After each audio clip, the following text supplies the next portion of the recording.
हो ही गया है, पता नहीं क्या हो गया। हाँ, कौन सा पार्ट में है डीपीएसपी? कौन सा आर्टिकल हो गया? तो आखिरकार डीपीएसपी हम कहेंगे किस? अगर आपको समझाना है कि अगर क्या है डीपीएसपी, तो आप क्या इसके बारे में बताएंगे? क्या है? फंडामेंटल राइट को आप जानते हैं। फंडामेंटल राइट राज्य के विरुद्ध नागरिकों को प्राप्त अधिकार है या नागरिकों को प्राप्त हुए नैतिक अधिकार हैं जो उसके राज्य के विरुद्ध प्राप्त है, जिन्हें राज्य को उपलब्ध कराना राज्य की जिम्मेदारी है, राज्य के ऊपर पोर्टेबल है, राज्य पर बाध्यकारी है। या अगर वे राज्य को उपलब्ध नहीं करा रहे हैं तो हम उसके लिए हम कोर्ट में चले जाएंगे, या हम ये कह सकते हैं कि वो जो है कोर्ट में वो न्याय योग्य है ना, या वाद योग्य है जिसे हम कहते हैं। लेकिन डीपीएसपी क्या है? डीपीएसपी क्या है? तो सिंपल सा लैंग्वेज में डीपीएसपी एक सेकेंड जनरेशन के या सेकेंड दूसरे दर्जे की मौलिक अधिकार ही है ना, लेकिन ये अभी मौलिक अधिकार नहीं है, बट इन्हें हम कह सकते हैं भविष्य के मौलिक अधिकार। वो एक हम ये कहते हैं कि पहले लेयर पर मौलिक अधिकार है फंडामेंटल राइट्स, और सेकेंड स्टेज पर इनको हमने रखा है ना। जैसे जैसे भविष्य में आवश्यकता बढ़ती जाएगी, क्या हमारा राज्य सक्षम होता जाएगा, कैपेबल होता जाएगा, इन डीपीएसपी को हम लोग उठा के फंडामेंटल राइट पर डालते जाएंगे। ठीक, जिस समय हमारा संविधान बन रहा था, तो जो संविधान बन रहा था तो पहले इस तरह से डीपीएसपी की कोई भी संकल्पना नहीं थी। सीधे ये था कि फंडामेंटल राइट्स हमें स्टार्ट करना है, ना तो फंडामेंटल ड्यूटीज थी और ना ही डीपीएसपी की संकल्पना थी। ये था कि सीधे फंडामेंटल राइट डालना है। लेकिन बहुत सारे ऐसे अधिकार थे नागरिकों के जिनको तत्काल उपलब्ध कराना राज्य के लिए संभव ही नहीं था। ठीक है, तो इसलिए फिर आवश्यकता समझ गए कि कुछ एक ऐसे सेकेंड जनरेशन के दूसरे दर्जे के कुछ अधिकार हो जो कि अभी अगर राज्य जनता को उपलब्ध ना भी करा पाए तो भी जनता उसके लिए कोर्ट में रह सकते, या फिर राज्य पर बाध्यकारी ना हो, यानी कि हम कह सकते हैं कि जैसे सक्षम होंगे ये उपलब्ध करा देंगे। ठीक, इसको लिया कहां से लिया है?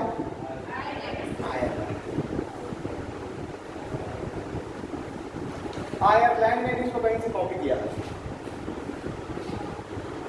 आयरलैंड ने इसको लिया स्पेन से।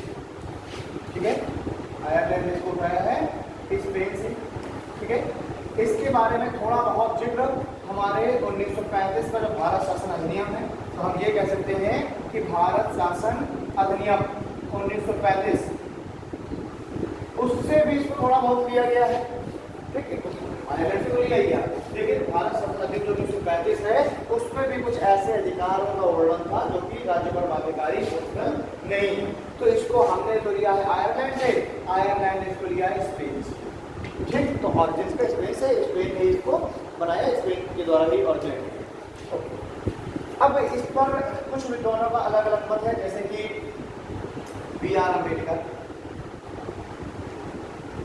अम्बेडकर ने जब इस डीपीएसपी को देखा तो इस पर इन्होंने अपना विचार और अपना जो विचार दिया बी.आर. अम्बेडकर ने, तो इन्होंने बी.आर. अम्बेडकर ने कहा कि जो डीपीएसपी है, ये डीपीएसपी एक्चुअली में ये सामाजिक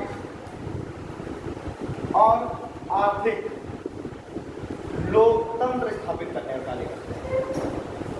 ठीक है, तो बी.आर. अम्बेडकर ने दो प्रकार के लोकतंत्र की यहाँ पर संकल्पना दी, ये दो तरह के लोकतंत्र को बताया। ठीक है, तो अगर आपसे कहीं पूछा जाता है कि बी.आर. अम्बेडकर ने कितने प्रकार के लोकतंत्र की बात की है, तो सामाजिक और आर्थिक लोकतंत्र की बात की है। इन्होंने कहा है कि जो डीपीएसपी है ये सामाजिक एवं आर्थिक लोकतंत्र उपलब्ध कराता है। दूसरा, इन्होंने बी.आर. अम्बेडकर ने ये भी कहा कि जो डीपीएसपी है ये पब्लिक वेलफेयर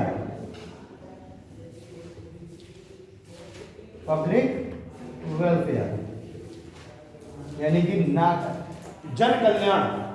डीपीएसपी क्या है? डीपीएसपी जन कल्याण के लिए आवश्यक है या जन कल्याण का कार्य करता है, यानी कि राज्य जो है डीपीएसपी के द्वारा, स्टेट ये पब्लिक वेलफेयर या जन कल्याण का कार्य करती है। ठीक है, तो ये तो कहा बी.आर. अम्बेडकर ने। एक और व्यक्ति हैं के.टी. शाह, संविधान सभा के एक सदस्य थे के.टी. शाह। इन्होंने डीपीएसपी के बारे में अपनी जो राय दी है डीपीएसपी के बारे में, उन्होंने कहा कि ऐसे चक्र तरीके हैं डीपीएसपी ना, तो इन्होंने कहा कि डीपीएसपी ऐसे चक्र तरीके हैं जिनका भुगतान बैंक की इच्छा पर निर्भर करता है। तो वही चीज है ये अधिकार भी हैं, लेकिन ये ऐसे अधिकार हैं डीपीएसपी जो कि राज्य की इच्छा पर निर्भर करता है ना। अगर राज्य आपको उपलब्ध करा रही है तो ठीक है, नहीं उपलब्ध करा रही तो आप जबरदस्ती आप नहीं मांग सकते, ठीक है। तो केटी शाह ने कहा कि एक ऐसे अधिकार हैं या ऐसा चेक है, ऐसा चेक है जिसका भुगतान बैंक की इच्छा पर निर्भर है, बैंक की इच्छा पर निर्भर करता है, ठीक है। तो ये लिख सकते हैं आप। ने कहा कि ऐसे चेक के तरीके हैं जिसका भुगतान बैंक की इच्छा पर निर्भर करता है,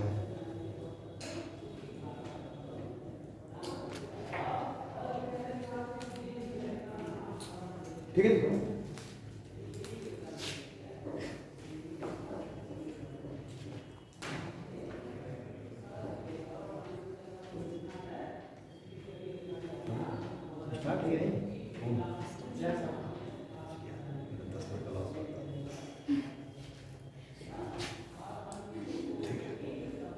आगे बढ़े। अब इसमें आर्टिकल 36 से लेकर के और आर्टिकल 51 तक का चुके हैं, ठीक। आर्टिकल 36 क्या कहता है? आर्टिकल 36 यहाँ पर भी परिभाषित करता है स्टेट को, ये राज्य को, ठीक। जैसे कि आर्टिकल 12 वहाँ पर जो 15 लोग पढ़ रहे थे तो वहाँ पर आर्टिकल 12 भी परिभाषित कर रहा है राज्य को, ये राज्य क्या है।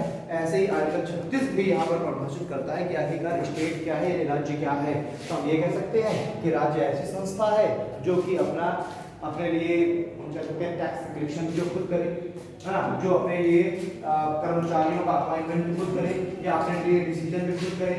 तो ऐसी जो संस्थाएं हैं, ऐसी सोवरेन जो संस्थाएं हैं, यही क्या होंगी? राज्य कहलाएंगी, यही स्टेट कहलाएंगे। जैसे मान लीजिए LIC, रेलवे, है ना, या फिर अगर पंचायत है, ये सब क्या है? राज्य। सिंपल लैंग्वेज में मैंने बताया था कि आम जनता और न्यायपालिका को छोड़ करके बाकी सभी राज्य हैं, ठीक है जी। तो नहीं, तमाम यूनिवर्सिटीज होती हैं जो कि ऑटोनॉमस यूनिवर्सिटीज होती हैं, अपना पेपर भी खुद देती हैं, अपने एडमिशन का प्रोसेस भी खुद तय करती हैं, टेस्ट भी खुद तय करेंगी, कैरिकुलम भी खुद तय करेंगी, जो अपने जो क्या कहते हैं कर्मचारी हैं उनको भी खुद हायर करेंगी। तो ये सारा काम कुछ यूनिवर्सिटीज करती हैं, तो उनको हम कह देते हैं ऑटोनॉमस यूनिवर्सिटीज। तो ऐसे ही ऑटोनॉमस या सोवरेन संस्थाएं जो कि अपने लिए सारा कार्य खुद कर रही हैं, टैक्स का कलेक्शन खुद कर रही हैं, ये सब जो करें तो वही क्या कहलाएंगे? स्टेट कहलाएंगे, राज्य कहलाएंगे, ठीक है। तो आर्टिकल 36 ने बता दिया राज्य। अब आते हैं आर्टिकल 37 में। आर्टिकल 37 कहता है कि डीपीएसपी ऐसे अधिकार हैं जिनके लिए आप कोर्ट में नहीं जा सकते, यानी क्या कहता है कि इनके लिए आप कोर्ट में नहीं जाते, यानी ये बात योग्य नहीं है। तो ये आर्टिकल 37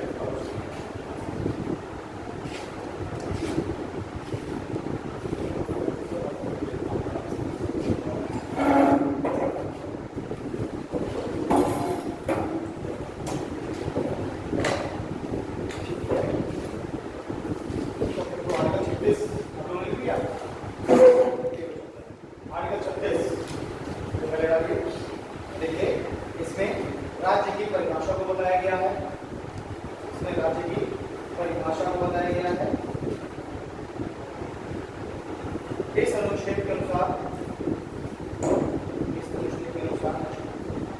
राज्य वे संस्थाएं हैं, इस अनुच्छेद के अनुसार राज्य वे संस्थाएं हैं जो कि अपने लिए समस्त निर्णय लेने के लिए स्वतंत्र है,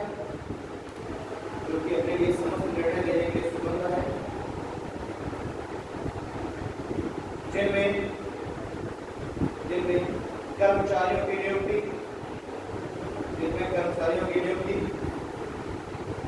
आय का सृजन, आदि भी शामिल है,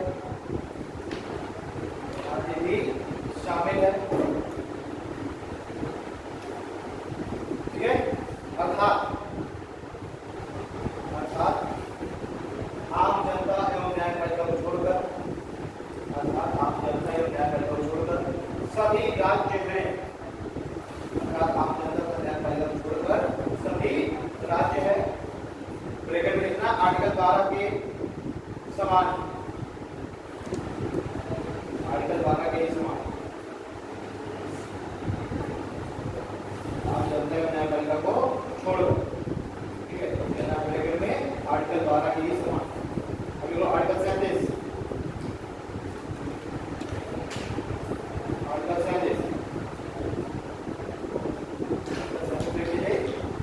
इन्हें लागू कराने के लिए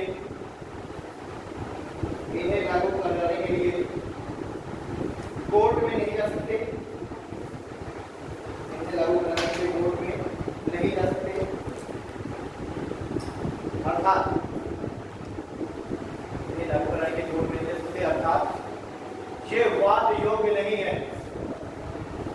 इन्हें लागू कराने के लिए कोर्ट में नहीं जा सकते, अर्थात ये वाद योग्य नहीं है तथा राज्य पर बाध्यकारी भी नहीं है, अर्थात ये वाद योग्य नहीं है तथा राज्य पर बाध्यकारी भी नहीं है।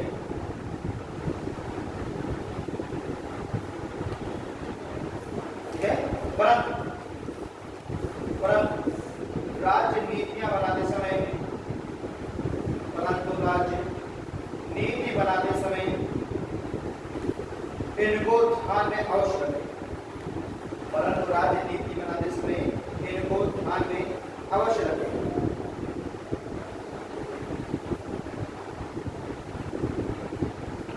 ठीक है, अभी आर्टिकल 38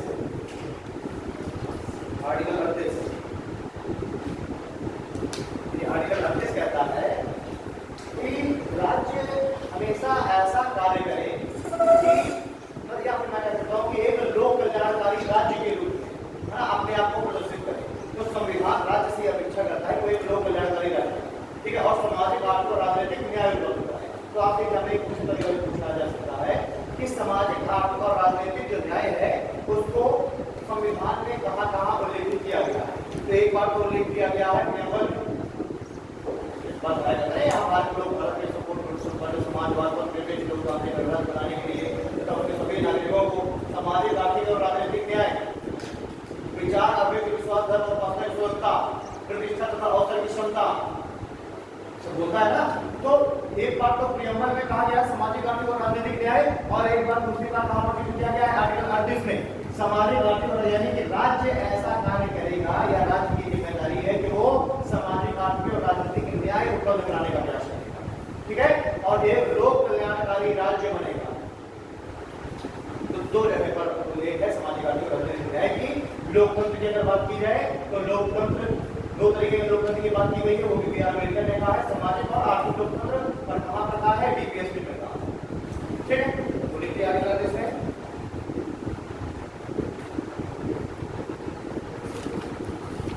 एक लोक कल्याणकारी राज्य के रूप में, एक लोक कल्याणकारी राज्य के रूप में, एक लोक कल्याणकारी राज्य के रूप में राज्य कार्य करेगा, एक लोक कल्याणकारी राज्य के रूप में राज्य कार्य करेगा और सामाजिक आर्थिक और राजनीतिक न्याय उपलब्ध कराएगा, और सामाजिक आर्थिक और राजनीतिक न्याय उपलब्ध कराएगा।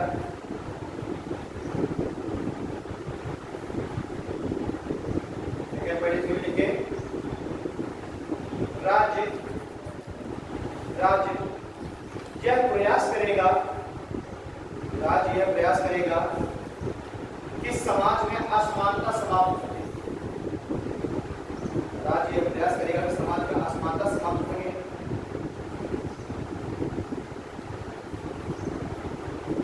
राज्य प्रयास करेगा कि समाज में असमानता समाप्त हो सके, ठीक है। अब देखिए आर्टिकल 38 क्लॉज 1 और 38 क्लॉज 2, ये क्या है 38 क्लॉज 1 क्लॉज 2, 38 में कह दिया गया कि एक मतलब जो राज्य है वो पब्लिक वेलफेयर में काम करेगा, लोक कल्याणकारी राज्य के रूप में कार्य करेगा और सामाजिक आर्थिक राजनीतिक न्याय उपलब्ध करेगा।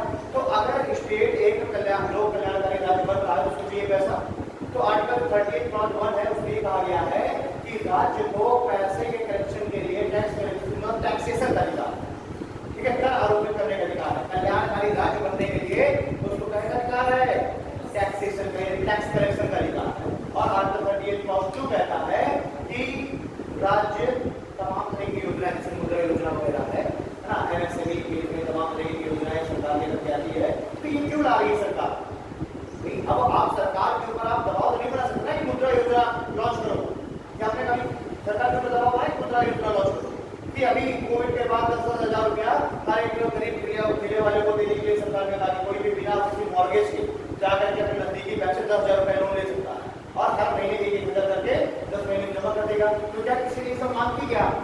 नहीं मांग की ना। लेकिन चूंकि राज्य का 38 में क्या लिखा हुआ है कि एक लोक कल्याणकारी राज्य बनेगा, पब्लिक वेलफेयर में काम करेगा समय समय पर, इसलिए आर्टिकल 38 क्लॉज 2 कहता है कि राज्य इस तरीके की तमाम योजनाएं राज्य लॉन्च करेगा अपनी क्षमता के हिसाब से, ठीक है, और एक वेलफेयर स्टेट बनेगा, ठीक है। तो देख लीजिए आर्टिकल 38 क्लॉज 1, आर्टिकल 38 क्लॉज 1 राज्य को कर आरोपित करने तथा एकत्रित करने का अधिकार है। राज्य को कर आरोपित करने तथा एकत्रित करने का अधिकार होगा। नेक्स्ट देखिए आर्टिकल 38 क्लॉज 2, आर्टिकल 38 क्लॉज 2 देखिए राज्य समय समय पर नए स्टार्टअप, राज्य समय समय पर नए स्टार्टअप के लिए नागरिकों को ऋण उपलब्ध कराएगा। नए समय पर नागरिकों को ऋण उपलब्ध कराएगा, ठीक है। और इसको ब्रैकेट में देना 44th कॉन्स्टिट्यूशन अमेंडमेंट जो है 44th कॉन्स्टिट्यूशन अमेंडमेंट,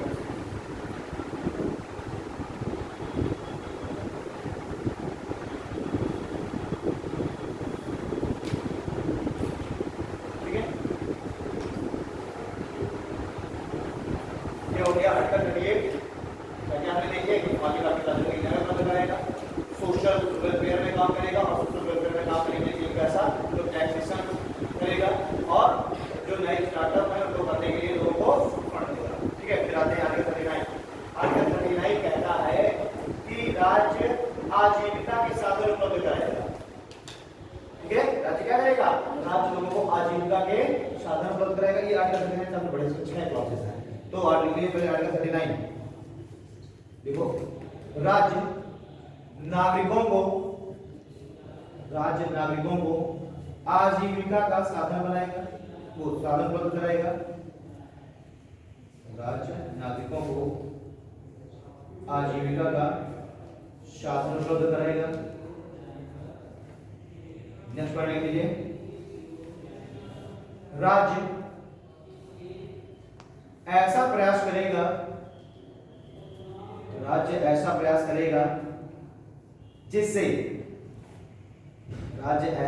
करेगा जिससे सरकारी संपत्ति का विकेंद्रीकरण हो।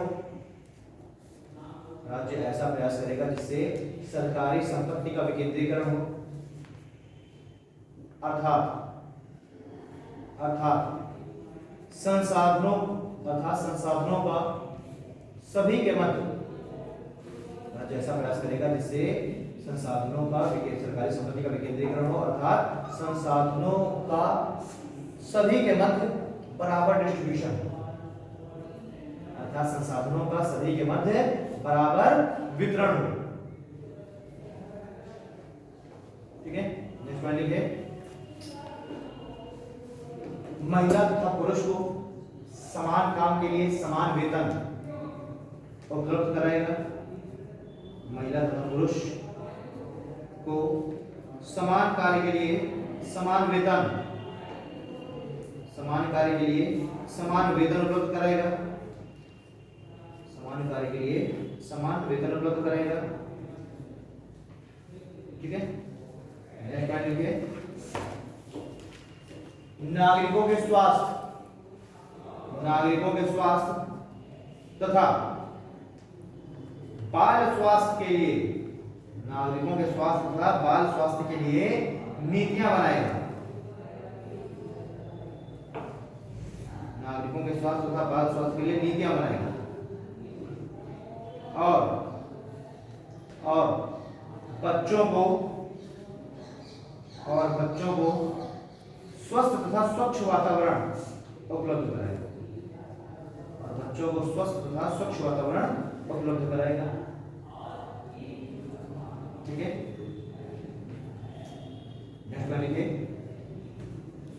स्त्री तथा पुरुषों को ऐसा कार्य करने से रोकेगा स्त्री तथा पुरुषों को ऐसा कार्य करने से रोकेगा जो उनके स्वास्थ्य के अनुकूल ना हो। स्त्री तथा पुरुषों को ऐसा कार्य करने से रोकेगा जो उनके स्वास्थ्य के लिए अनुकूल ना हो।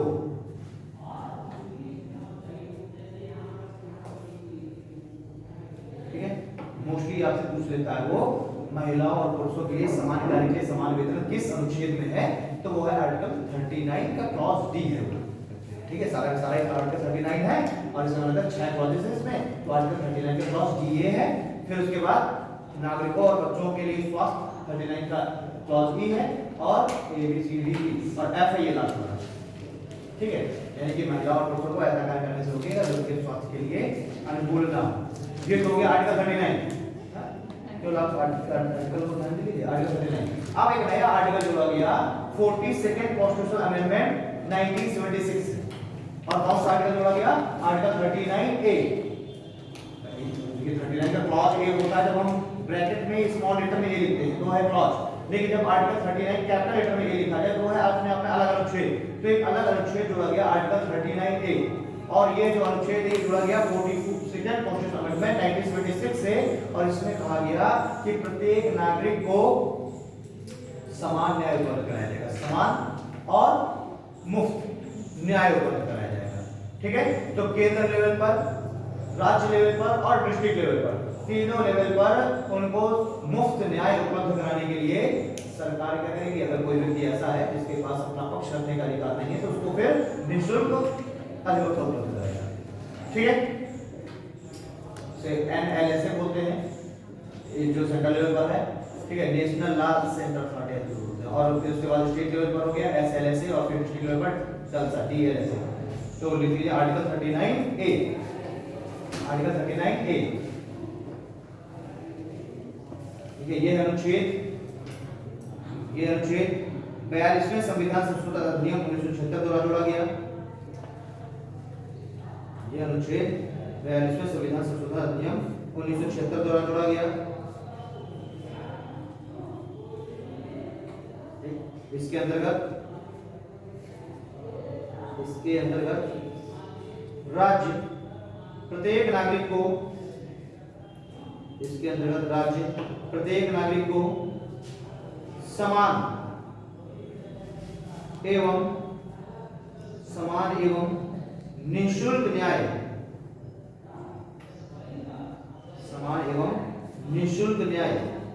उपलब्ध कराएगा।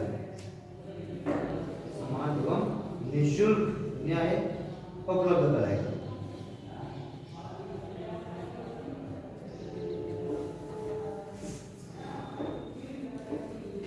ठीक है,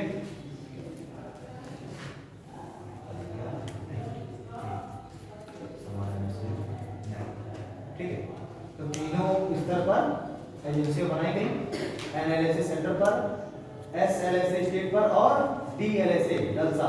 ठीक है, ये डिस्ट्रिक्ट लेवल पर 3 एजेंसियां बनाई गई हैं और यही काम कर यही लोगों को विधिक सहायता उपलब्ध कराने का प्रयास करेंगे। फिर आता है आर्टिकल 40। आर्टिकल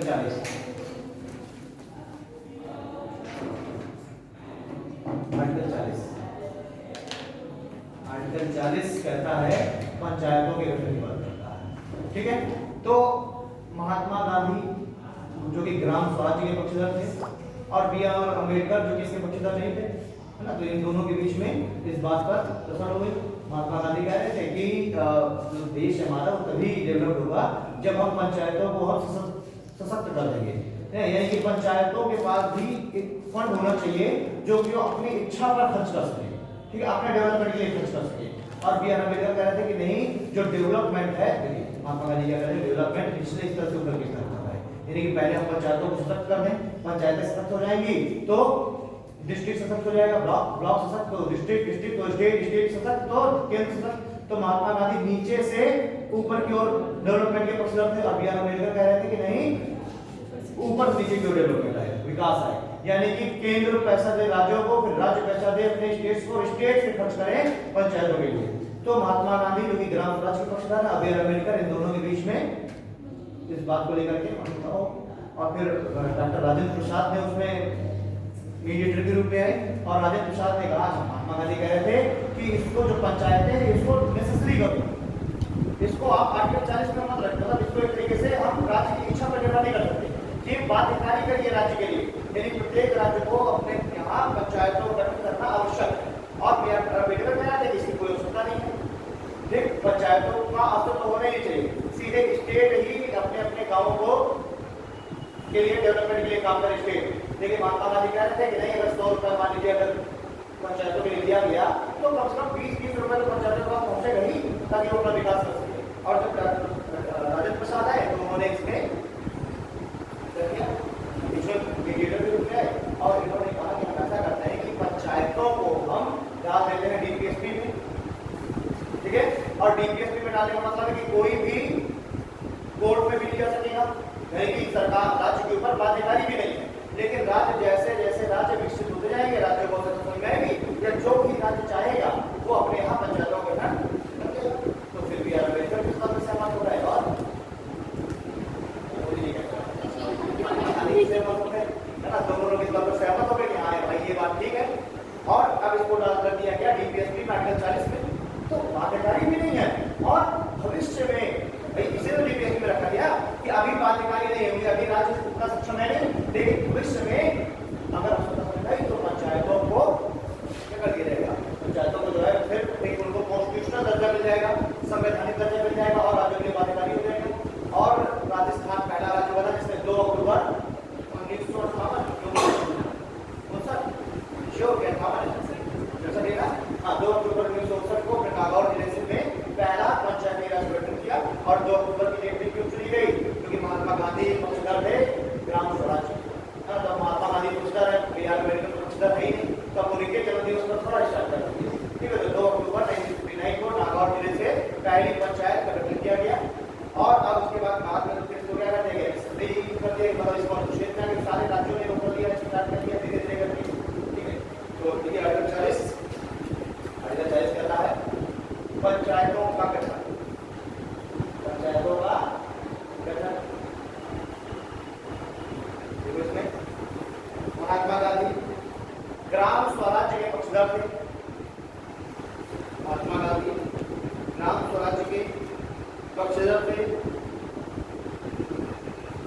जबकि बी.आर. अम्बेडकर, महात्मा गांधी ग्राम स्वराज्य के पक्षधर थे, जबकि बी.आर. अम्बेडकर ग्राम पंचायतों के पक्षधर नहीं थे, जबकि बी.आर. अम्बेडकर ग्राम पंचायतों के पक्षधर नहीं थे।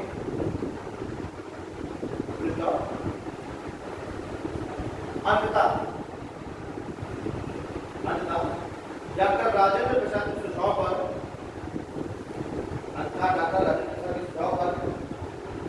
पंचायतों को डीपीएसपी के अंतर्गत रखा गया। पंचायतों को डीपीएसपी के अंतर्गत रखा गया और इन्हें और इनके गठन को राज्यों की इच्छा पर निर्भर कर दिया गया, और इनके गठन को राज्यों की इच्छा पर निर्भर कर दिया गया।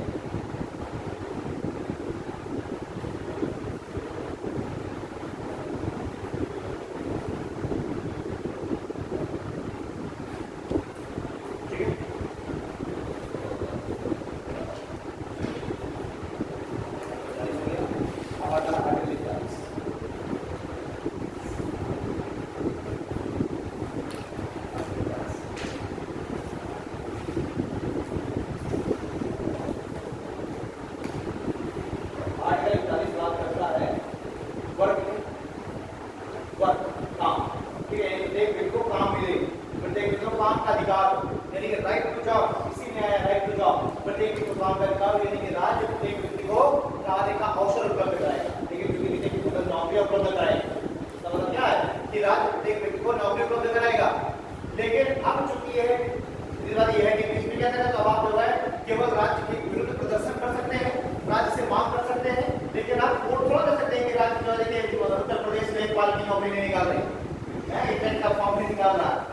आप नहीं जा सकते। क्यों? क्योंकि राज्य की इस पर एक बार ये आर्टिकल 40 में है, डीपीएसपी का सब्जेक्ट है, इसलिए राज्य अगर सक्षम है, राज्य के पास है वो संसाधन सब, तो वो वैकेंसी निकालेगा, उन्होंने निकालेगा। आप केवल राज्य क्या कर सकते हैं, हम कर सकते हैं अपना क्लोज चाहे कर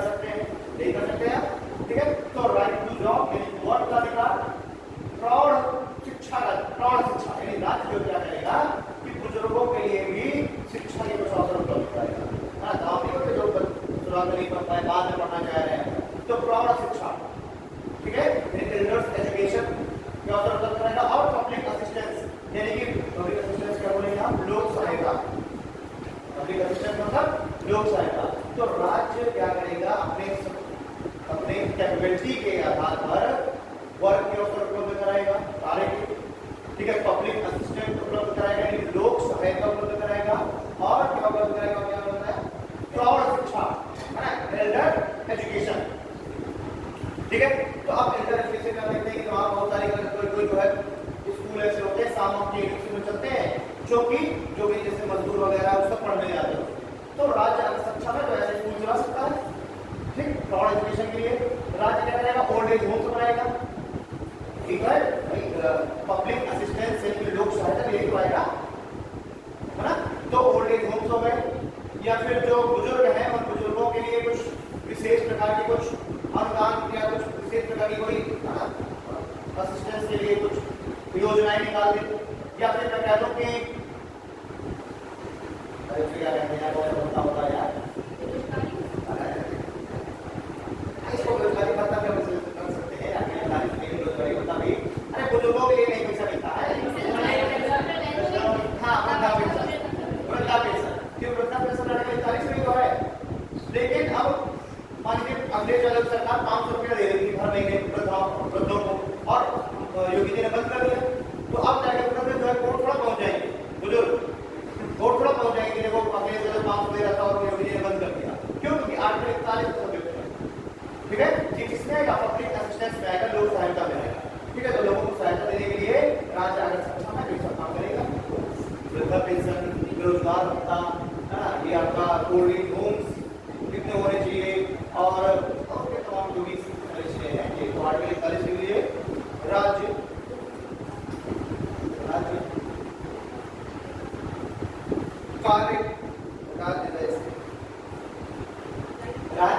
कार्य का अवसर, राज्य कार्य का अवसर, प्रौढ़ शिक्षा की व्यवस्था, प्रौढ़ शिक्षा, राज्य कार्य का अवसर, प्रौढ़ शिक्षा की व्यवस्था एवं लोक सहायता हेतु,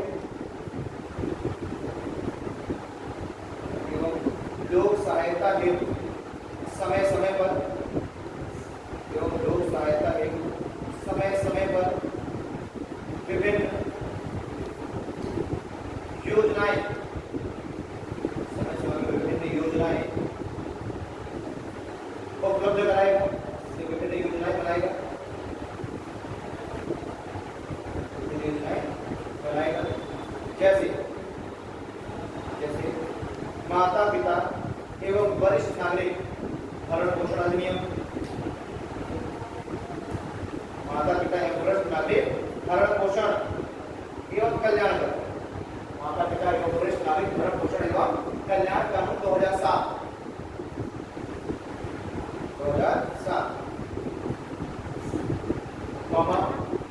दिव्यांग कल्याण विधेयक, दिव्यांग कल्याण विधेयक 2016,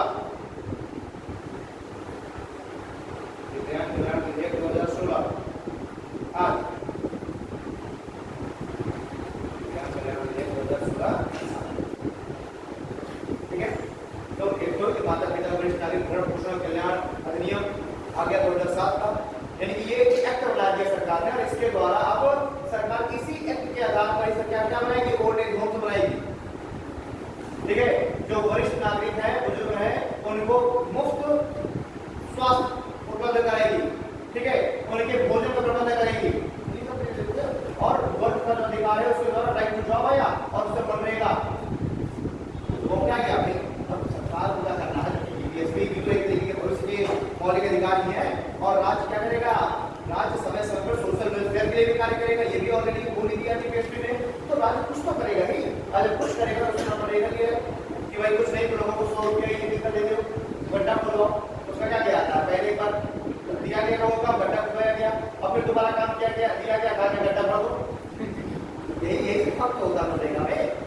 तो लोगों को 100 दिन का 100 दिन के लिए कहा कि 100 दिन तक तो उसका पैसा बढ़ चुका है, उनका 280 हो चुका है, जब शुरुआत हुई थी तो 100 रुपया नहीं गिरता, और कम से कम मिनिमम 100 दिन का काम दिया जाएगा, अब लोग ये थोड़ा कहेंगे कि हमें मिनिमम 365 दिन काम होगा, राज्य की इच्छा करने पर तो राज्य ने कहा कि हम 100 दिन तक ही हम केवल बर्डन उठा सकते हैं, 100 दिन का, तो एक व्यक्ति को 100 दिन तक हम काम देंगे, ये हमारा क्या है, बड़ा क्या करेंगे अपना, ठीक है, अपनी तरफ से लोगों को देना है और 100 रुपये एक दिन काम देंगे, एक मिनिमम वेजेस देने का बात किया, ठीक है। तो राइट टू जॉब, सेकेंड क्या हो गया, हाँ प्रौढ़ शिक्षा हो गया, तो बुजुर्गों को शिक्षा वगैरह, और साथ में पब्लिक असिस्टेंस, लोक सहायता, और लोक सहायता में हमारी यही चीजें हैं कि अच्छा अभी कोविड के समय में सरकार ने अनाउंस किया था कि जो भी बुजुर्ग है वगैरह कॉल करेंगे, एक टोल फ्री नंबर दिया गया था, कहा गया था कि इस नंबर पर कॉल करेंगे तो उनके दरवाजे तक पैसे पहुंचाएंगे।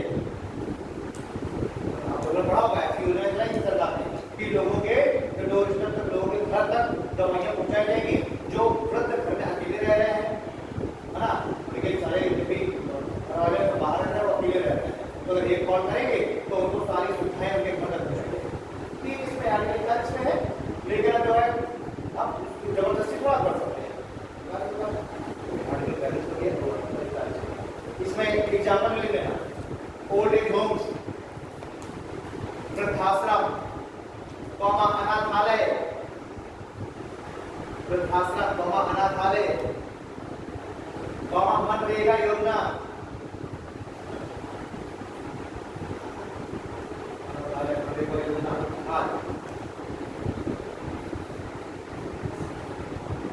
आज जैसे दिल्ली में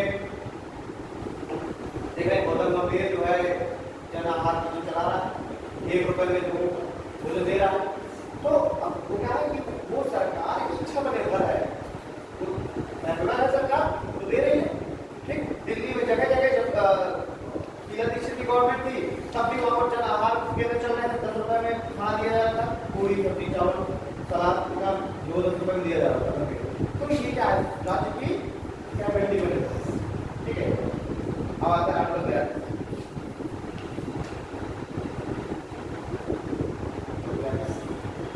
42 बात करता है महिलाओं को कुछ विशेष प्रावधान देने, महिलाओं को कुछ विशेष सहायता देने की, और इसमें महिलाओं को जो मैटरनिटी लीव है उसकी बात की है, आर्टिकल 42, ठीक है। तो महिलाओं को 6 महीने की मैटरनिटी लीव की बात की गई है, और इस 3 महीने डिलीवरी के 3 महीने पहले से लेकर 3 महीने बाद तक 6 महीने की मैटरनिटी लीव दी जाएगी, और ये सवैतनिक, यानी इससे वेतन काट नहीं जाएगा, वेतन भी मिलेगा इसमें और 6 महीने की मैटरनिटी लीव मिलेगी, लेकिन अधिकतम 2, ठीक है। वैसा नहीं 3, 4, 5 हर साल 6 बार मैटरनिटी लीव चलेगी ना, साल 6 बार मैटरनिटी लीव चलेगी नहीं, अधिक सरकार को ये भी तो सरकार के जीपीएस में कई सब्जेक्ट है, जनसंख्या नियंत्रण, पॉपुलेशन कंट्रोल, है ना, और यही तो अभी आने का बिल लाने की बात की जा रही है कि जनसंख्या नियंत्रण कानून ले आओ, तो उसमें भी कानून बना दिया जाएगा, 2 बच्चे ही भैया, अब इससे ज्यादा हो नहीं सकता। अभी आपको कोई ये बड़ा दे देगा कि आपको कोई सजा सुनाई दी जाएगी, सुना जाएगी कि 6 बच्चे हो गए तो चलो 2 साल की नहीं ना, लेकिन अगर ये बिल आ गया तो फिर फोर्सफुली अब कहा जाएगा कि नहीं हम दो हमारे, अभी तो सरकार के लोग मोटिवेट कर रहे हैं, हम दो हमारे, है ना। तो अब ये क्या है कि 2 बच्चों तक ही मैटरनिटी लीव दी जाएगी, और इसमें ये भी कह दिया गया है कि पुरुषों को भी 1 महीने की लीव मिलेगी, जब तो 6 महीने की लीव नहीं, पुरुषों को भी 1 महीने की लीव मिलेगी, 15 दिन पहले से लेकर 15 दिन बाद, उस समय वो किसकी है कि महिला का ख्याल है उसको रखेगा ना, हॉस्पिटल ले जाना या फिर उसकी फ्री 15 दिन पहले से 15 दिन बाद का 1 दिन का पैटर्निटी लीव हो सकते हैं, ठीक है। तो वो भी कह दिया है गवर्नमेंट ने, लेकिन ये राज्य की इच्छा पर निर्भर, हर एक राज्य में नहीं है, कुछ राज्य दे रहे हैं, कुछ राज्य अभी नहीं दे रहे हैं, ठीक है। तो आर्टिकल 42 लिखे,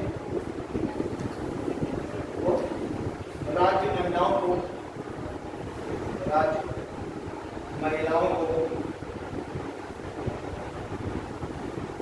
मैटरनिटी लीव जब प्रसूति सहायता उपलब्ध कराएगा, राज्य महिलाओं को प्रसूति सहायता उपलब्ध कराएगा, जिसके अंतर्गत राज्य महिलाओं को प्रसूति सहायता उपलब्ध कराएगा, जिसके अंतर्गत महिलाओं को 6 माह की, इसके अंतर्गत महिलाओं को 6 माह का मातृ अवकाश, मैटरनिटी लीव को 6 माह का मैटरनिटी लीव ब्रैकेट में लेना, सवैतनिक सही उपलब्ध कराएगा, उपलब्ध कराएगा।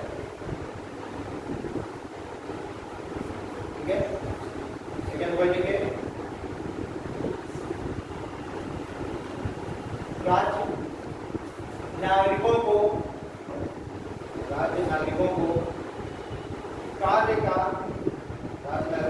कार्य की मानवोचित दशाएं, राज्य नागरिकों को कार्य की मानवोचित दशाएं, मानवोचित मतलब होता है कि हाइजीनिक कंडीशन हो, तो मानवोचित दशाएं के लिए तुम इंसान हो तो तुम इंसान होने के लिए तुम्हें इस कंडीशन में काम करने का ना, तो ऐसे वर्क एनवायरनमेंट ऐसा ना हो कि आपके स्वास्थ्य पर कोई बुरा प्रभाव पड़े या आपके अनुकूल ना हो। ठीक, तो इस चीज का ध्यान कौन देगा? सरकार देगा। समय समय पर राज्य जो है ऐसे फैक्ट्रियों को गाइडलाइन जारी करेगा कि वहां पर लोगों के सेफ्टी का इक्विपमेंट, सेफ्टी इक्विपमेंट्स लोगों को प्रोवाइड किए जाए, है ना, लोगों को सेफ्टी से संबंधित गाइडलाइंस दी जाए। तो इस तरह की तमाम बिल्डिंग्स होती है, ऑनलाइन दुर्घटनाएं होती हैं, तो राज्य समय समय पर गाइडलाइन जारी करेगी और जो कॉन्ट्रैक्टर्स हैं, ठीक है, और बिल्डर्स को कि लोगों को ऐसा ट्रेनिंग दिया जाए काम करने की, या फिर इस तरह के सेफ्टी इक्विपमेंट्स, हेलमेट्स वगैरह जो भी सारी चीजें हैं वो उपलब्ध कराएं। ठीक है, तो कार्य की मानवोचित दशाएं तथा न्याय संगत दशाएं उपलब्ध कराएं। राज्य नागरिकों को कार्य की मानवोचित एवं न्याय संगत दशाएं उपलब्ध कराएं। ठीक है,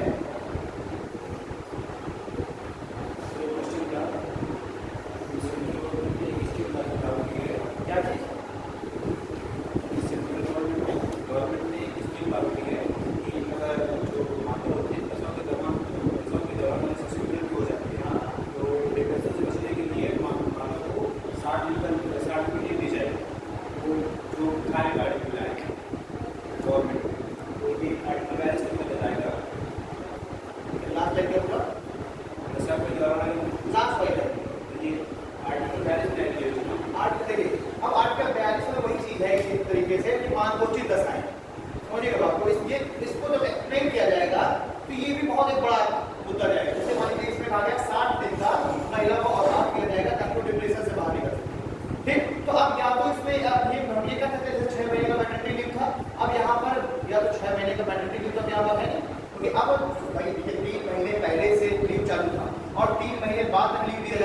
लेकिन अब यहाँ पर जैसे मान लीजिए महिला को पहले 3 महीने की लीव मिल जाएगी, लेकिन बाद में कहा गया वो 6 महीने का जो अवकाश है, अब क्योंकि बच्चे की केयर करने के लिए नहीं हो, लेकिन अब वो कहेंगे डिप्रेशन से निकलने के लिए, तो हम तो यही कह सकते हैं कि भाई ये सावधानी है, तो आर्टिकल 42 के तहत पावर मिली है। ये किसी पर भी किसी तरह से बाध्यकारी नहीं है, ये भी ये एक तरीके से महिलाओं की तो स्वास्थ्य को सही करने के लिए, या मैं कहता हूँ जो मैंने एक वर्ड बोला मानवोचित दशाएं, तो अगर महिला के साथ ऐसी कोई घटना घट रही है तो क्या वो सही ढंग से कार्य कर पाएगी? नहीं कर पाएगी, तो इसीलिए उसको दिया जाएगा अवकाश ताकि वो उस चीज से बाहर निकले। ठीक, साथ ही साथ देखिए ऐसा भी है, मानव दशा में ये भी है। अब मान लीजिए कोई महिला है, अब उसको दैट कि रेलवे ग्रुप 4 में कर्मचारी है, रेलवे ग्रुप 4 में कर्मचारी है, अब वो प्रेग्नेंट है, तो क्या अब उससे वही कार्य किया जाएगा क्या जो आपको काम दिया गया वही कार्य करिए? नहीं, राज्य की जिम्मेदारी है, राज्य तुरंत उसका जो वर्क जो प्रोफाइल है वो चेंज कर देगी, तुरंत उस महिला को ऑफिस में रख दिया जाएगा, ऑफिस वर्क दे दिया जाएगा। तो ये सारा जो आर्टिकल 42 है, ये फंडामेंटल राइट तो ये है, और जो फंडामेंटल राइट है जो क्या डीपीएसपी है, और डीपीएसपी अभी आर्टिकल 42 है, ये महिलाओं से संबंधित जितना भी असिस्टेंस होगा ये सभी से ठीक न्यायोचित मानवोचित दशाएं, वर्क एटमॉस्फेयर, वर्क कंडीशन को सरकार देखेगी कि स्वास्थ्य के अनुकूल हो, सही हाँ जैसे महिलाएं हैं। तो इसी आर्टिकल 42 में एक चीज और भी शामिल की गई है कि ऐसी कंपनियां जहां पर 20 कर्मचारी से ज्यादा हो, जहां पर 20 कर्मचारी से ज्यादा हो, वहां पर वो जो नियोक्ता है, नियोक्ता मतलब जो कर्मचारी का ऑनर है, उसकी ये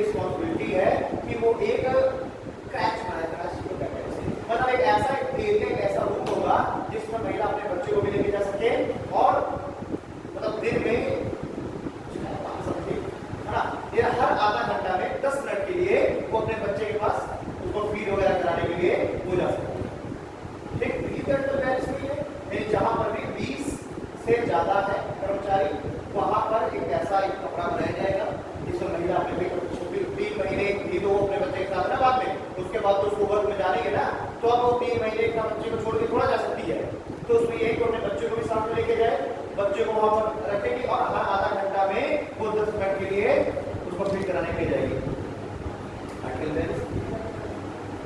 ठीक है, ये बड़े स्मार्ट होते हैं, बड़े स्मार्ट होते हैं। ठीक है, वो क्या करते हैं कि अगर उनको ये पता चल गया तो मेनली वो मैरिड वुमेन्स मोस्टली कंपनियों में देखो पता और हम लोग भी काम किए हुए हैं, हम लोग कैसे इंटरव्यू करते हैं, तो मोस्टली कंपनी वाले क्या करते हैं ना, पहले उस जो कैंडिडेट आया है उससे जानने का प्रयास करेंगे पूरा कि वो अभी हाल फिलहाल शादी करने के मूड में तो नहीं है। और अगर मैं कुछ लड़के बता दिया कि मैं तो इसलिए कोई जॉब मिलती है उसको शादी करती नौकरी, क्यों? क्योंकि सरकार का ऊपर से प्रेशर है कंपनी के ऊपर कि आप महिला को मैटरनिटी लीव भी देंगे या और उसको वेतन भी देंगे, बस हम उस वेतन में आधा पैसा कंपनी देती है आधा गवर्नमेंट देती है, अगर वो लिमिटेड कंपनी है तो क्यों भैया जो है कोई प्राइवेट कंपनी का है आधा पैसा देगी। सरकार का काम है सोशल वेलफेयर करना, कंपनी क्यों होता तो वो देगी नहीं। अगर किसी लड़के ने शादी कर लिया तो वो किसी न किसी बहाने से उसको ठीक सारे जो प्राइवेट स्कूल है नर्सरी में वो भी करते हैं, क्योंकि जो मैरिड जो उम्र होगी वो बहुत ज्यादा समय नहीं दे पाते सकते स्कूल में, लेकिन जो अनमैरिड है वो ज्यादा समय दे सकती है। तो मोस्टली आप देखेंगे जितने भी नर्सरी स्कूल वगैरह है ये मैरिड वुमेन्स को रखते ही नहीं, किसी कभी गौर के बनेगी मैरिड वुमेन्स को रखेंगे ही नहीं, वो अनमैरिड को ही रखेंगे और मैरिड हो जाएगी अगर शादी हो गई उसकी तो तुरंत जो है उसको हटा के किसी को देंगे। क्यों? एक तो पहली बात तो ज्यादा समय नहीं दे पाएगी, दूसरी चीज फिर ये मैटरनिटी लीव वगैरह सब, और तीसरा चीज कितने कम समय में काम भी निकलेगी। ये सब अगला आर्टिकल आता है ऐसे और आर्टिकल 43 यही करता है मिनिमम वेजेस की बात, जब मैं बात कर रहा हूँ अभी एक स्कूल में महिलाओं को पढ़ने वाला, तो इसमें देखते बहुत सारे स्कूल्स हैं वो बहुत कम सैलरी में महिलाओं को पढ़ देते हैं है ना, टीचर्स रख लेते हैं, तो ये मिनिमम वेज भी गवर्नमेंट ने तय किया कि अब अगर 4th ग्रेड कर्मचारी है तो उसका भी मिनिमम वेज तय है कि वो हमारा अगर वही जब नीचे उसका वेजेस नहीं होगा। ठीक है, तो अब अगर कोई 4th ग्रेड भी कर्मचारी है उसका भी आप वेतन देखिए अच्छा खासा कितना है 18-19 से ऊपर देना है, तो आर्टिकल 48 देखिए हाई कोर्ट में देखिए राज्य मिनिमम वेजेस मतलब न्यूनतम मजदूरी, राज्य न्यूनतम मजदूरी भी तय करेगा, राज्य न्यूनतम मजदूरी भी तय करेगा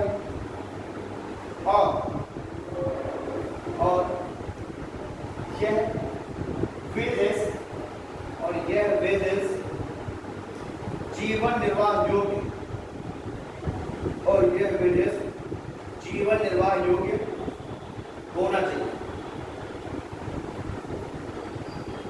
और ये वेजेस जीवन निर्वाह योग्य होना चाहिए। ठीक है,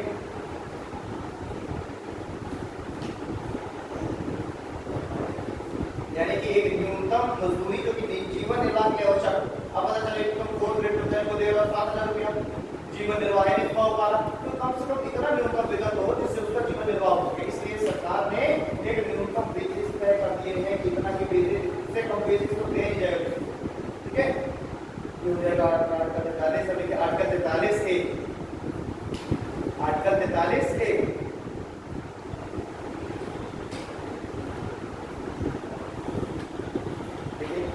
राज्य समाजवादी विचारधारा का दृष्टिकोण अपनाएगा, राज्य समाजवादी विचारधारा का दृष्टिकोण अपनाएगा।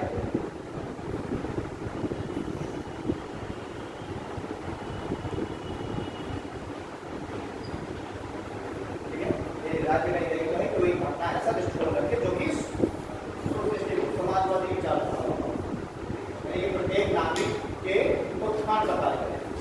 हमारा तो फ्रेमवर्क क्या कहता है कि जो तो एक समाजवादी यानी हमारा देश कैसा होगा, एक समाजवादी देश होगा, फ्रेमवर्क कह रहा है ऑलरेडी एक सोसाइटी कंट्री होगा, तो राज्य ऐसा प्रयास करेगा जिससे कि समाजवादी समाजवादी विचारधारा को अपनाए और प्रत्येक नागरिक को उसके उत्थान के लिए हेल्प करेगा ना। आर्टिकल 45 हो गया। आर्टिकल 44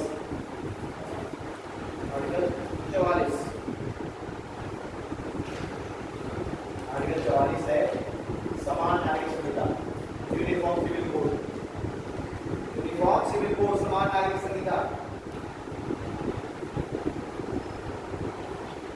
क्या है समान नागरिक संहिता? सभी लोगों के लिए एक जैसा ही कानून हो, ठीक है, सभी लोगों को एक जैसा ही न्याय मिले, ठीक, यानी कि चाहे वो किसी धर्म का व्यक्ति हो, किसी भी जाति का हो, किसी भी लिंग का हो, इस आधार पर भेदभाव नहीं करेगा कानून। जो अगर कोई क्राइम किसी एक्स व्यक्ति ने किया उसको जो सजा है वही किसी के व्यक्ति, ठीक। लेकिन यहाँ पर जो समान नागरिक संहिता है, जो यूनिफॉर्म सिविल कोड है, ये क्रिमिनल मामलों में तो इक्वल है। क्रिमिनल मामलों में क्या है? इक्वल है। लेकिन कुछ सिविल मामले ऐसे हैं जिनमें समान नागरिक संहिता अभी नहीं है, यूनिफॉर्म सिविल कोड नहीं है, और अभी लाने की बात चल रही है कि यूनिफॉर्म सिविल कोड होना चाहिए। और कौन से कुछ मामले हैं? जैसे कि विवाह, ठीक है, तलाक, सक्सेशन, डिवोर्स, ठीक है, संपत्ति, यानी कैरेक्टर संपत्ति, ये कुछ मामले ऐसे हैं जिसमें यूनिफॉर्म सिविल कोड नहीं है। वहां पर मुस्लिम लॉ के आधार पर मुस्लिमों के लिए कानून चलता है, हिंदू लॉ के आधार पर हिंदू के लिए कानून चलता है।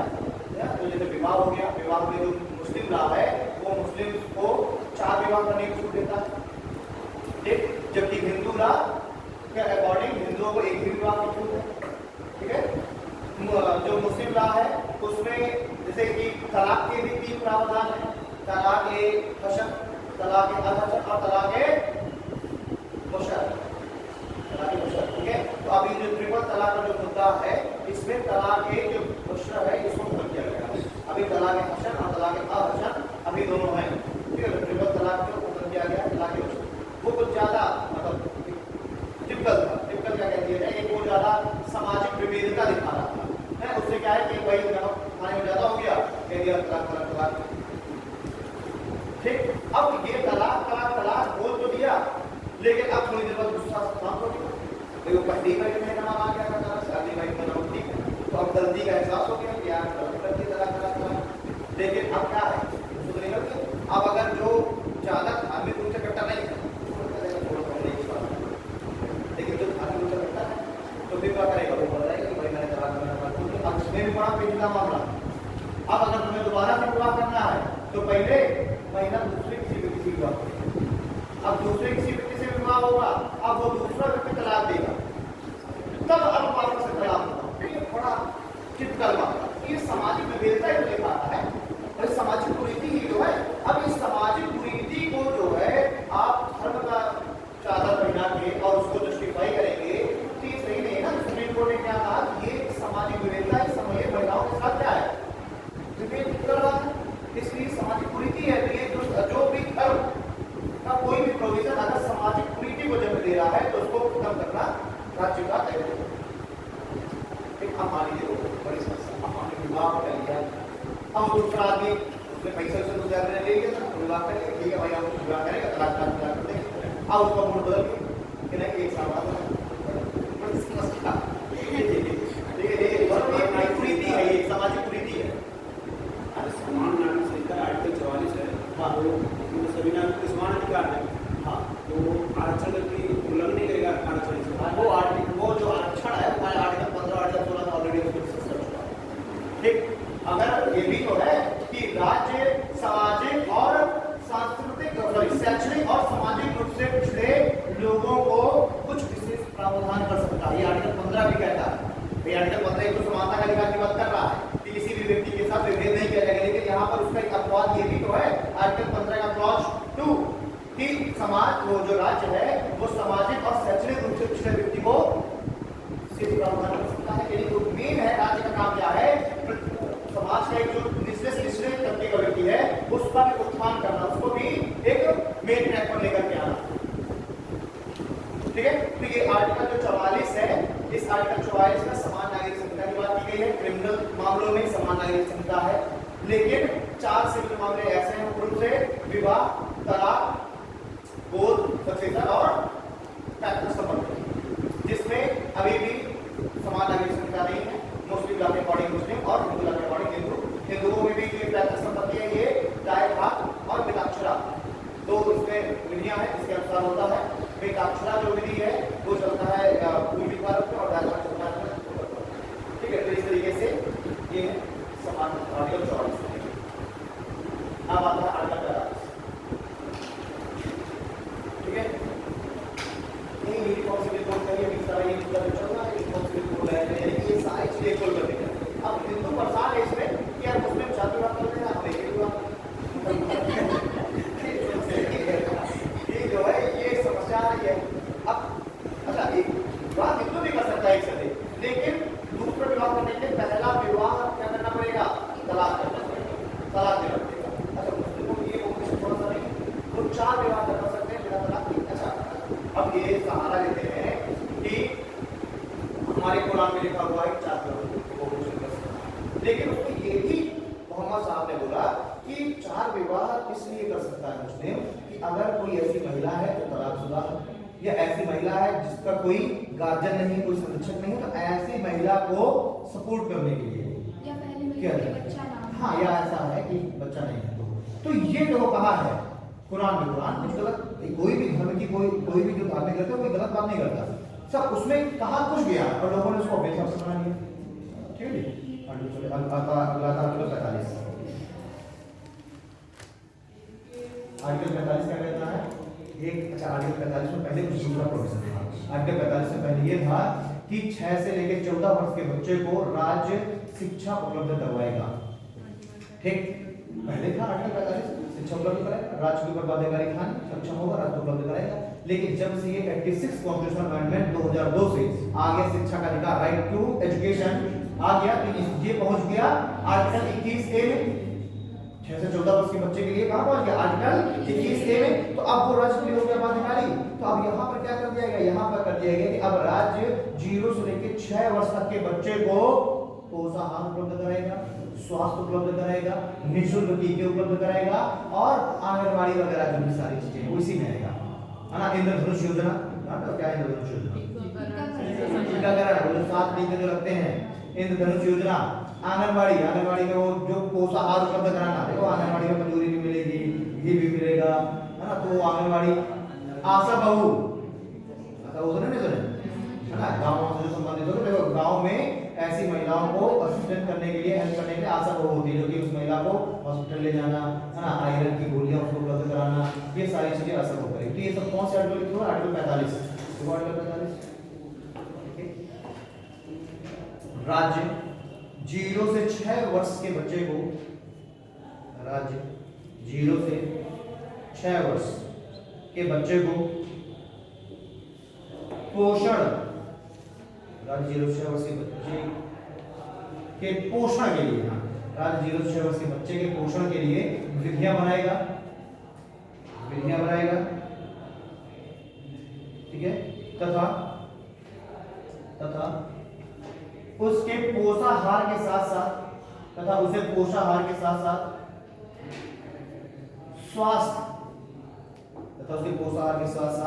स्वास्थ्य भी उपलब्ध कराएगा, पोषाहार के साथ साथ स्वास्थ्य भी उपलब्ध कराएगा।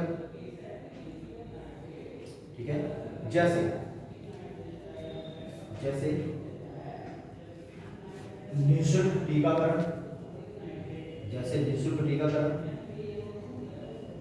आंगनबाड़ी आदि।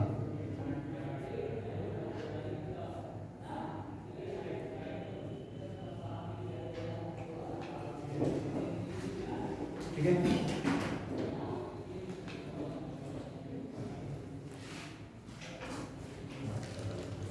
अभी आर्टिकल 46। ठीक है, राज्य SC तथा ST के,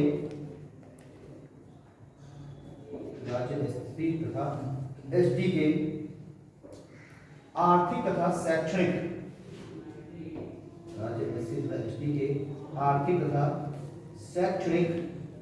स्तर को,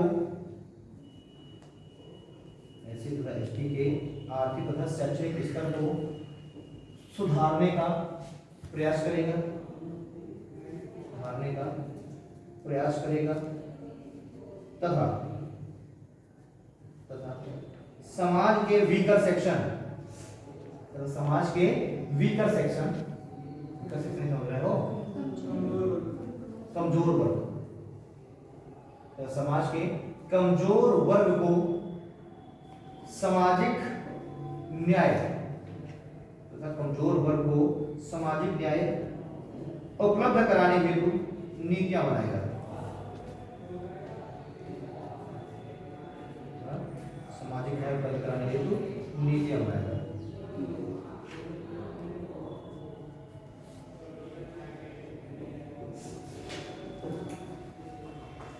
ठीक है, अब इस ये जो अनुच्छेद है, इस अनुच्छेद से कुछ ऐसा समझ में आ रहा है, कुछ मौलिक अधिकार से कुछ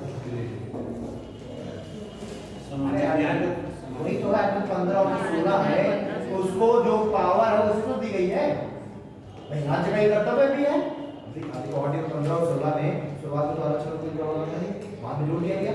आर्टिकल 15 और 16 क्या कहता है कि सभी इक्वल होंगे, कोई भेदभाव नहीं होगा, लेकिन यहाँ पर आर्टिकल ये क्या कह रहा है कि जो राज्य है उसका ये कर्तव्य है कि वो एससी और एसटी जो व्यक्ति हैं उनको सामाजिक आर्थिक न्याय उपलब्ध कराएगा, है ना, मतलब शैक्षणिक स्तर पर उसको उत्थान करने का प्रयास करेगा, और जो वीकर सेक्शन है उनको भी सोशल जस्टिस उपलब्ध कराएगा।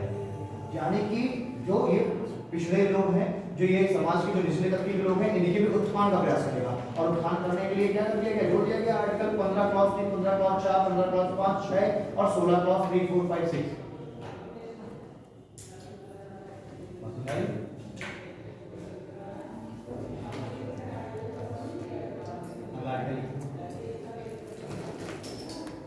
आर्टिकल 47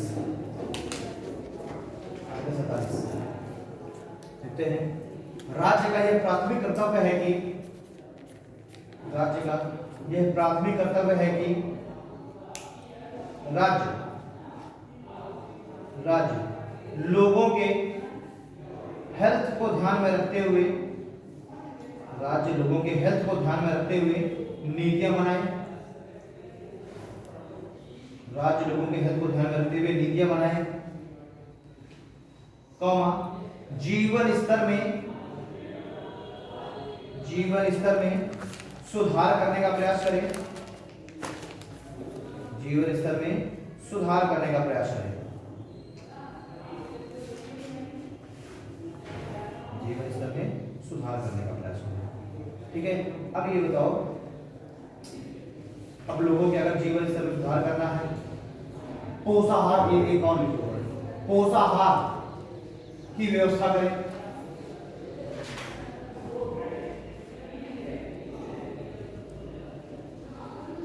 ठीक, मतलब कि राज्य आर्टिकल 47 में राज्य का यह प्राथमिक कर्तव्य बता दिया गया, प्राइमरी ड्यूटी बता दिया गया कि राज्य ऐसी नीतियां बनाए जिससे लोगों के स्वास्थ्य पर बुरा प्रभाव न पड़े, स्वास्थ्य के फेवर में हो। ठीक है, और एक चीज मैंने क्या बोली थी, पोषाहार उपलब्ध कराए, जीवन स्तर सुधरे। तो अब ये बताओ कि आदमी दारू पी के पड़ा है, उसका जीवन तो सुधर रहा है कि नीचे गिर रहा है ना? यानी कि सीधी सी बात है कि मद्यपान निषेध, टोबैको पर बैन लगाए, ये है। तो सिंपल हम लोग यही पढ़ लेते हैं कि जो है राज्य का ये करता है कि वो मद्यपान निषेध करे, टोबैको पर बैन लगाए, लेकिन देखो ये भी राज्य हर एक राज्य पर बाध्यकारी नहीं है। गुजरात ने बैन कर दिया, ठीक है, बिहार ने बैन कर दिया, ठीक है, यूपी नहीं बैन कर दिया क्योंकि ये जीपीएसपी में है। ठीक, लेकिन हाँ दारू है, तम्बाकू है, लोगों पर क्या कर रही है, बुरा असर डालती है। तो अभी कुछ समय पहले 2016-17 में अखिलेश यादव ने भी पेपर में हो गया, उसने बोल दिया कि अब जो सिगरेट है वो लूज में नहीं बिकेगी। उद्देश्य क्या है समझो कि सिगरेट जब लूज में नहीं बिकेगी तो ये जो है हर डब्बे में खड़े होकर के सिगरेट पीने वाले कम हो जाएंगे। लेकिन उससे क्या हुआ, डिमांड उसकी बढ़ गई, बिक्री बढ़ गई। क्यों? क्योंकि अब जो एक सिगरेट पी जाते हैं वो डिब्बी खरीदेगा मजबूरी में, अगर डिब्बी बड़ी है तो डिब्बी बार बार चिक चिक चिल्लाएगी, एक और दिला है ना। तो जो आदमी दिन में पहले 3 ऊपर डिब्बी खत्म करने जाएगा, क्यों? क्योंकि अब लड़के ने खरीदा सुबह सिगरेट तो शाम को पहुंचने से घर दूसरा से लेकर जाएगा नहीं, तो क्या करेगा, फिर पूरी फूंक के जाएगा। तो डिमांड उसकी बहुत ज्यादा खपत बढ़ गई। ठीक है, तो देख लीजिए एग्जाम्पल में, जैसे मद्यपान निषेध, कॉमा तंबाकू पर रोक, तंबाकू पर रोक, जितने मादक पदार्थ हैं इन पर रोक। ठीक, ये तो इसमें हो गई। एक और चीज हम देख सकते हैं जैसे आयुष्मान भारत योजना, ये भी किसमें आ जाएगा? आर्टिकल 47 में तो ये आएगा। ये कह रहा है ना कि लोगों को स्वास्थ्य के लिए करेगा, जीवन स्तर सुधारेगा, तो आयुष्मान इसमें लिख लीजिए से आयुष्मान भारत योजना। सरकार ने नीतियां बनाई, नीतियां बना करके सरकार बैन भी करेगी, तो वही नीतियां बना के सरकार तमाम योजनाएं भी लॉन्च करेगी। ठीक, तो ये सारे बैन हो गए मादक पदार्थों पर। और आयुष्मान भारत योजना क्या है? आयुष्मान भारत योजना लोगों को फ्री 5 करोड़ परिवार को 5 लाख तक निःशुल्क इलाज स्वास्थ्य कराया जाएगा। ठीक है, 5 करोड़। जन औषधि केंद्र में आ जाएगा। जन औषधि केंद्र समझ रहे हैं ना, जेनरिक दवाई जहाँ दी जाती है, तो वो भी इसी में आ जाएगा। ठीक है, ये हो गया आर्टिकल 47। अब आता है आर्टिकल 48। आर्टिकल 48 क्या कह रहा है? आर्टिकल 48 कह रहा है कि राज्य ऐसे स्लॉटर हाउस यानी कि बूचर खाने, कसाई खाने, उन पर रोक लगाएगा। पहली बात तो जिनके पास रजिस्ट्रेशन नहीं है, ठीक, क्योंकि बिना रजिस्ट्रेशन के चला रहे हैं। और दूसरी चीज जहां पर दुधारू पशुओं को काटा जाता है। ठीक, देखिए इसके पीछे ये बहुत लोग कहते हैं हमारा संविधान ही कहता है गौ हत्या पर रोक, तो वो ठीक है गौ हत्या पर, लेकिन देखिए दूसरे एंगल पर रोक लगाई गई है, धार्मिक आधार पर रोक नहीं लगाई गई। आपसे कभी पूछा जा सकता है एग्जाम में कि आपने तो हमेशा पढ़ लिया कि गो हत्या और गोवंश की हत्या पर रोक लगाई गई है आर्टिकल 48 के थ्रू, लेकिन इसका आधार धार्मिक नहीं है, इसका आधार है आर्थिक। ठीक, इसमें क्या लिखा हुआ है कि ऐसे दुधारू पशु जिसमें गाय भैंस जिसमें शामिल होंगे और गोवंश जो कि एग्रीकल्चर में हेल्प करेंगे, उनके स्लॉटर पर प्रतिबंध लगाया जाएगा। क्यों? क्योंकि इसका कारण क्या है? आर्थिक। ठीक है, तो साफ इसमें लिखा हुआ है दुधारू पशु। इसीलिए हम देखते हैं कि राज्य खुद स्लॉटर हाउस को रजिस्ट्रेशन देता है और ऐसे जानवर जो कि अब दूध नहीं दे रहे हैं उनको सॉर्टिंग होती है। ठीक, और डीपीएसपी का सब्जेक्ट है तो राज्य चाहे तो बंद भी कर सकता है। जैसे योगी जी आए थे शुरुआत में 2017 में, तो उन्होंने सबसे पहले सारे स्लॉटर हाउस को बंद कर दिया और फिर उन स्लॉटर हाउस को खोलने का वो दिया, आदेश दिया, तो ये सब रजिस्ट्रेशन था। ठीक है, तो इसका आधार ये पूछे भी गए, बहुत बार पूछा गया इसको। ऐसे क्वेश्चन इंटरव्यू में बड़ा क्वेश्चन करना था ना, क्योंकि आपने हमसे पढ़ के गए उसमें गौ हत्या पर प्रतिबंध और उसका आधार धार्मिक ना हो गया राज्य कुछ नहीं किया ना इसमें आप लोग। राज्य ऐसे कसाई खानों, राज्य ऐसे कसाई खानों पर रोक लगाएगा, राज्य ऐसे कसाई खानों पर रोक लगाएगा जिनके पास रजिस्ट्रेशन नहीं है, जिनके पास रजिस्ट्रेशन नहीं है, तथा राज्य दुधारू पशुओं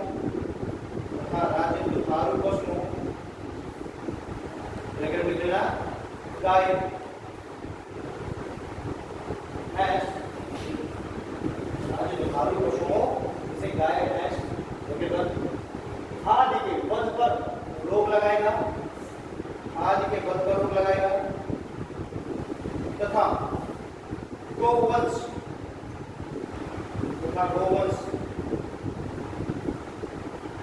के वध पर भी रोक लगाएगा, गोवंश के वध पर भी रोक लगाएगा।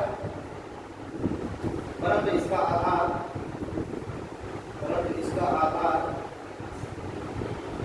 धार्मिक न होकर आर्थिक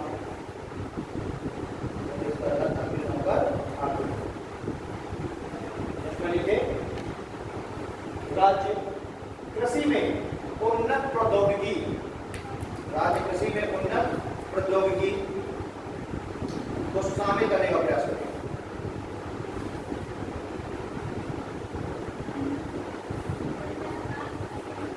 राज्य उन्नत प्रौद्योगिकी को शामिल करने का प्रयास करेगा। ठीक है, ये जो आर्टिकल 48 है ये देखिए पूरा का पूरा इकोनॉमिकल इसका एस्पेक्ट दिया है। एक तो इकोनॉमिकल आधार पर दुधारू पशुओं के वध पर रोक और दूसरा गोवंश पर रोक लगाई गई। क्यों? क्योंकि वो गोवंश भाई होता है ना, सारा ये तो खेती में यूज हो रहे हैं, तो जो खेती में यूज होते हैं उन पर भी रोक लगाई गई। और साथ ही साथ सेकंड पॉइंट ये भी इसमें कहा है कि राज्य समय ऐसी टेक्नोलॉजी यूज करेगा जिससे कि एग्रीकल्चर में प्रोडक्शन बढ़े, उन्नत प्रौद्योगिकी के विकास पर ये कार्य करेगा। हो गया। अब आता है आपको आर्टिकल 50। आर्टिकल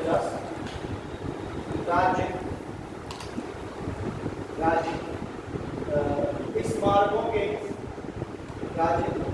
मार्गों के संरक्षण, देख रेख तथा सुरक्षा हेतु नीतियां बनाएगा। राज्य इस मार्गों के देख रेख संरक्षण तथा सुरक्षा हेतु नीतियां बनाएगा।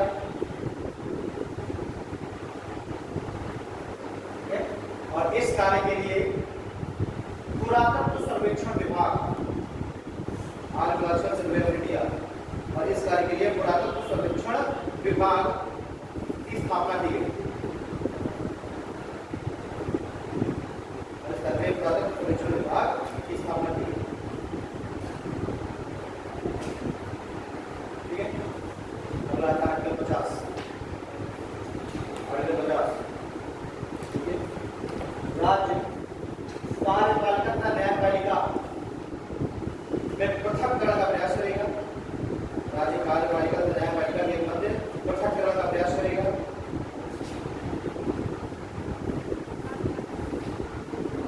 राज्य कार्यपालिका तथा न्यायपालिका के मध्य पृथककरण का प्रयास करेगा।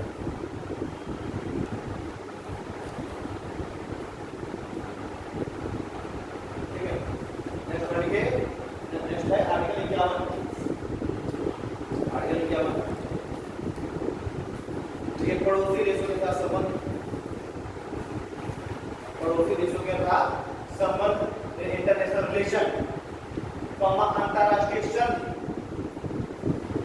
पड़ोसी देशों के साथ संबंध, अंतरराष्ट्रीय संधि एवं समझौते को, अंतरराष्ट्रीय संधि तथा समझौते को बढ़ावा देने का प्रयास करेगा। बढ़ावा देने का प्रयास करेगा तथा अंतरराष्ट्रीय मुद्दों को आपसी सहमति से, अंतरराष्ट्रीय मुद्दों को आपसी सहमति से निपटारा करने का प्रयास करेगा।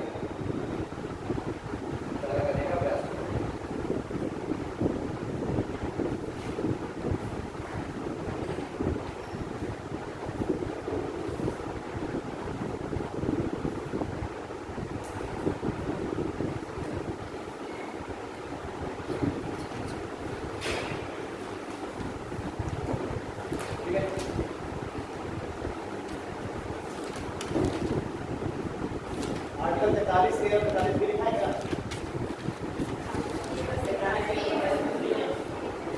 बड़े लिखा है ये सब बात है। ये आर्टिकल 43 के क्या लिखा है?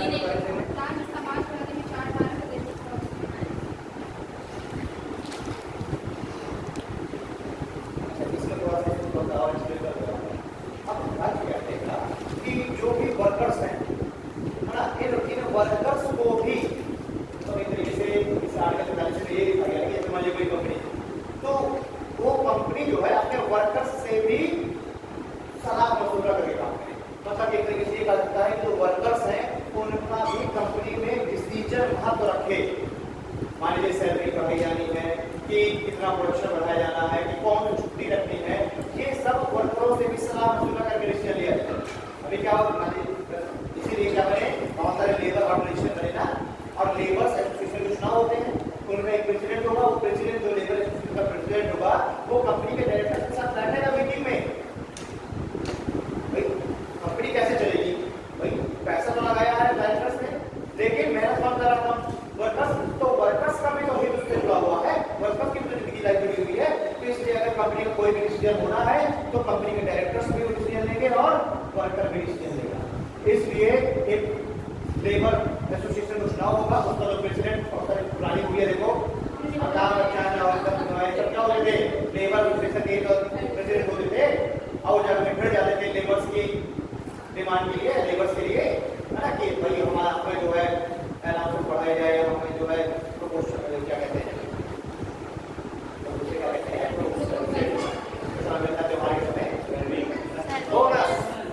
बोनस के लिए बड़े खर्चे होते हैं, है ना, दिवाली में डबल, मतलब पूरा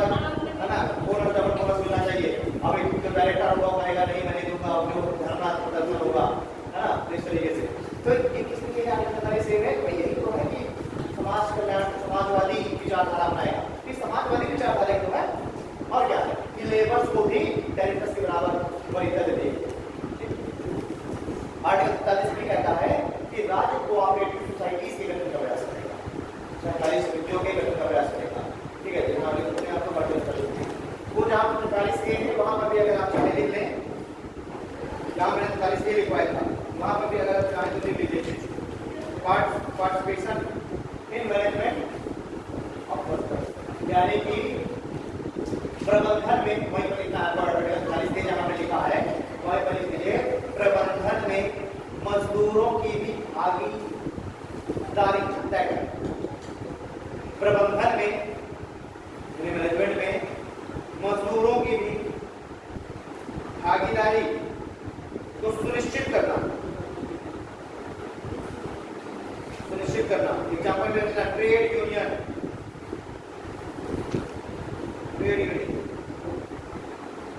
नेक्स्ट होना चाहिए आर्टिकल 43 बी। आर्टिकल 43 बी लिख दीजिए। सहकारी समितियों को प्रोत्साहन देना, सहकारी समितियों को प्रोत्साहन देना। रेगुलेशन 97 का इंस्टीट्यूशन अमेंडमेंट 2012 संविधान में संविधान संशोधन अधिनियम 2012 97 कॉन्स्टिट्यूशन अमेंडमेंट 2012।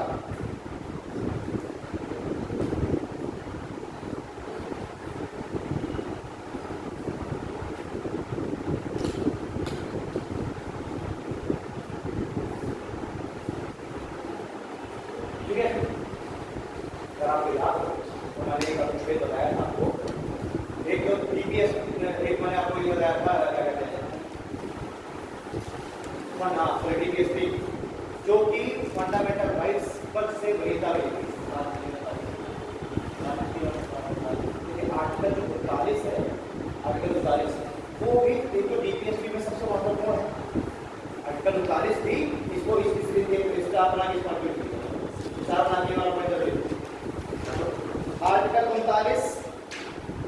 आर्टिकल 39 सभी डीपीएसपी में सबसे महत्वपूर्ण है। आर्टिकल 39 सभी डीपीएसपी में सबसे महत्वपूर्ण है,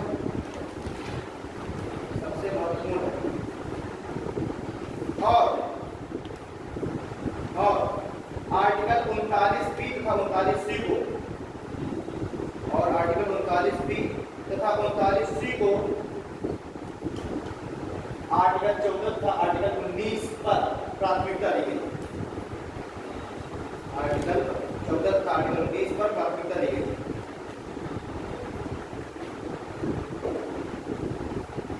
ठीक है, तो ये मैं फंडामेंटल राइट तो ऑलरेडी लिखवा चुका हूं, मैंने इसको लिखवाया fundamental right. 25th constitutional amendment हुआ था और उस 25th कॉन्स्टिट्यूशनल अमेंडमेंट में आर्टिकल 31 सी जोड़ा गया था, आर्टिकल 31 सी, और वहीं पर लिख दिया गया था कि आर्टिकल 31 सी में लिख दिया गया था कि आर्टिकल 39 बी और 39 सी को आर्टिकल 14 और आर्टिकल 19 पर प्राथमिकता दी जाएगी, यानी कि डीपीएसपी फंडामेंटल राइट से भी ज्यादा था। ठीक है,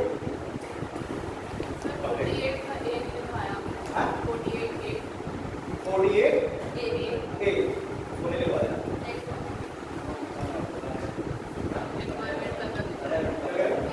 पर्यावरण वाला ना। अरे जैसे 48 ए है, इसको हमने यहाँ पर भी जोड़ा है, एक 48 ए को हमने जोड़ा है आर्टिकल 21 में, प्राण एवं दहेज हो जाए। यानी कि आर्टिकल 48 ए है, ये भी महत्वपूर्ण ऐसा है, क्योंकि एक तो ग्रेड पूर्ण प्रदान कर रहा है तो आर्टिकल 21 को देखो आर्टिकल 48 ए, आर्टिकल 48 ए राज्य वन्य जीवों के संरक्षण, राज्य वन्य जीवों के संरक्षण तथा वनों के संरक्षण का भी प्रयास करेगा। प्रोटेक्शन ऑफ एनवायरनमेंट, राज्य वन्य जीव तथा वनों के संरक्षण का भी प्रयास करेगा। ब्रैकेट में लेना 42nd कॉन्स्टिट्यूशनल अमेंडमेंट 1976 जोड़ा गया इसे, 42nd कॉन्स्टिट्यूशनल संविधान संशोधन अधिनियम 1976 जोड़ा गया। ठीक है, और इसे में लिख दीजिएगा इसे मौलिक कर्तव्य में भी शामिल किया गया, वो सभी फंडामेंटल राइट से मौलिक अधिकारों में भी शामिल किया गया है। ठीक, साथ ही साथ से मौलिक कर्तव्य में भी रखा गया है। रिकॉर्डिंग ऑन कर दो जरा।